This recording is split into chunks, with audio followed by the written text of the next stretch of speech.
میں جب آخری دفعہ اس سے ملا جنرل باجوہ سے، تو مجھے کہتے ہیں ہمارے پاس ٹیپس ہیں تمہارے باقی لوگوں کی اور پتہ نہیں اور بھی کچھ، ہمارے پاس فائلز ہیں اور کرپشن ہے.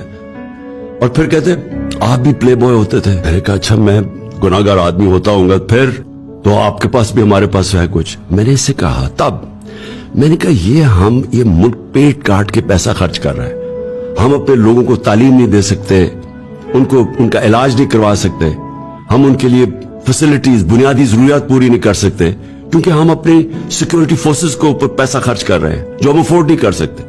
تو کیا یہ کام ہے آپ کا کہ آپ بلیک میل کرنے کے لیے اس طرح کی ٹیپس بنائیں تاکہ میں کنٹرول ہو جاؤں، تاکہ میرا منہ بند ہو جائے؟ ایکچولی یہ کرائم ہے، یہ اس کے اوپر صرف اسی کے اوپر اس کو سزا ملنی چاہیے.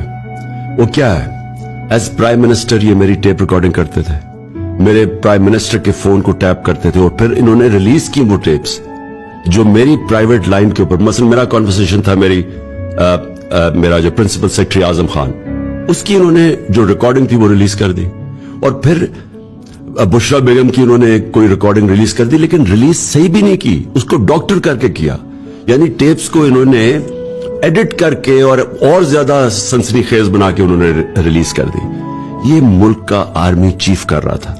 اب یہ سوچ لیں جس کے نیچے پاکستان کی پریمیئر انویسٹیگیٹو ایجنسیز ہیں جن کا کام ہے ملک کو بیرونی خطروں سے بچانا، وہ کیا کر رہے تھے؟ پرائم منسٹر کو بلیک میل کرنے کے لیے اس کی ٹیپس بنا رہے تھے.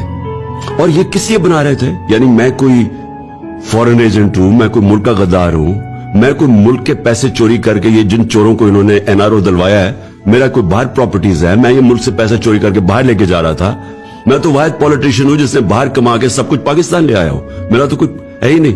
تو مجھے اس طرح ٹریٹ کر رہے تھے، کس لیے کر رہے تھے؟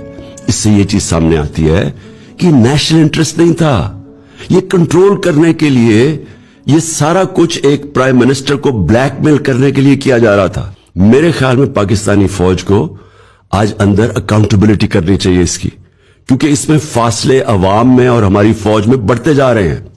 بجائے ہمیں ڈنڈے مار کے اور ہمارے اوپر غداری کے کیسز کر کے اور ہمیں جیلوں میں ڈال کے اور ننگا کر کے ٹارچر کرنے کے، یہ انٹروسپیکشن کی ضرورت ہے. اس وقت اصلاحات کی ضرورت ہے، بیکاز یہ بگڑتا جا رہا ہے کام.